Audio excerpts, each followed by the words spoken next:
This is James Madlers for the Digital Cinema Society. I'm here with my friend Jay Margolis. Jay is from the company Infinity Photo-Optical, and you've got some really unique lenses. And I know it's microscope technology. It's microscope technology that allows totally new things to be done that can never be done before. And particularly keeping things in focus from infinity to as close as 2 inches. Oh, infinity, that's where you get the name. That's right, that's right. And also to go to higher powers than typical macro lenses can do, truly into the micro range of up to 16 power over a full frame format. So you get near infinity, and but a lot of people want shallow depth of field these days, and this is like the opposite of that. It is. And that's been a lot of cinematographers try to get this technique and utilize them in films that we consider classics today, such as Citizen Kane or The Best Years of Our Lives by Greg Toland. That was his trademark, that he'd be able to show in Citizen Kane, for example, the closeness of the medicine bottles of his dying friend, as well as the dying friend in himself. And if you look very closely on the movie, on Orson Welles' forehead, you see a spot of light. That means that they were taking tremendous amount of lighting to do this, and so much so that it's said that the actors could only stand 3 minutes at a time because you could bake a chicken with what they had to use for lighting. Well, the cameras are getting so much more sensitive now. It's a breeze to shoot with this kind of camera, and it's another choice. Cinematographers love choices. Exactly. And in this case, they can be as creative as they want. The other thing about it is that since it keeps everything in focus, you can use this on a robotic arm, or you can move in for a scene without ever having to focus again. So that you can literally run up to something and still stay in focus, and then go into the macro range at least with some of the lenses, and the micro range certainly with one in particular. Well, I hear those terms a lot. What actually is the difference between micro and macro? That's a good question, Jim.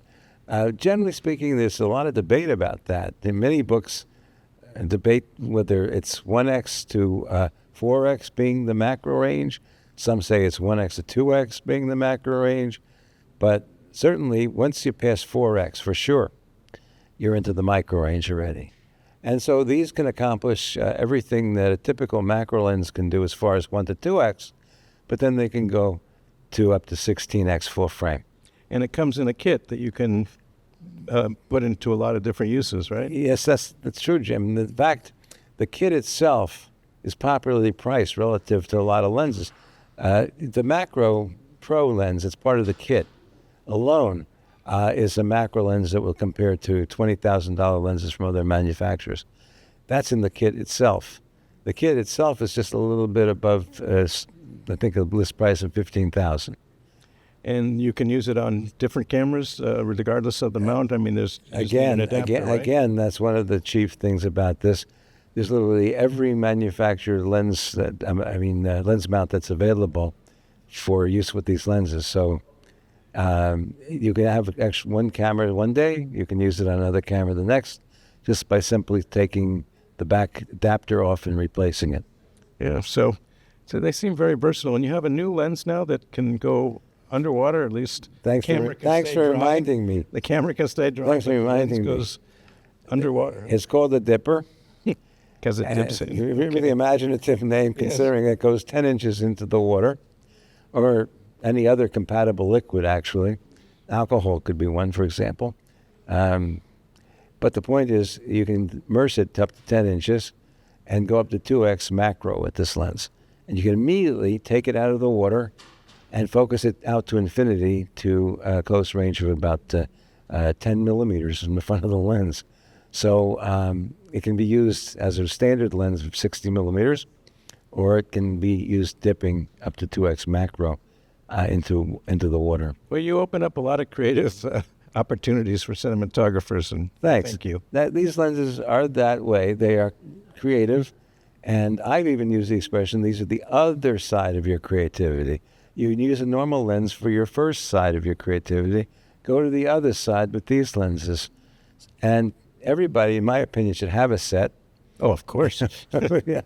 Because in a way, another thing is about them is that they are insurance on a shoot. For example, if one of your lenses goes down, you can replace it with one of these right on the spot, and you can carry this kit with you.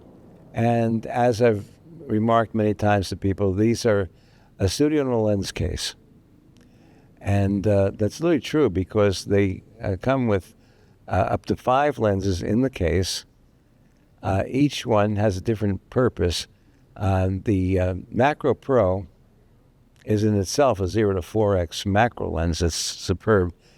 The other thing about them is that they are diffraction limited. When you go back and forth in the focus, you'll see the blurring equally on both sides of focus, which is the mark of a high-quality lens.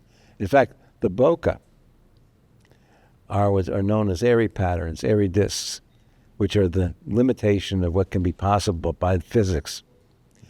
The other thing about them is that since they're in a kit, they're up to 4 other lenses other than the Macro Pro. The SFX 1, 2, and 3, and the HM Micro. I should say Micro HM technically. The Micro HM goes from 0 to 16 power full frame. And it can be focused to infinity and keep the focus to 20 inches. So it's a very versatile lens in its own right. The SFX 1 can be focused from infinity to 20 inches, keeping the focus all along the way. And it's exceptionally sharp for distance. And then we have the number 2, the SFX 2, and the SFX 3. The 3 has about a 35 millimeter typical equivalent, and the 2 is about a 50. So with this in the kit, you can do so much, so many different ways. And every time you put one on the front, except the Macro Pro, which is a typical macro in itself, the other lenses keep the focus so that you can put them on robotic arms and just use them everywhere with, as I say, abandon. But it's not a $150,000 or $200,000 lens set, is it? No. As I said, it's about the list price of the 15. We're going to raise the price pretty soon because we're too low. So people better hurry up. Better hurry up. All right. That's right. Thank you so much, Jay. Thank you, Jim. Nice speaking with you again.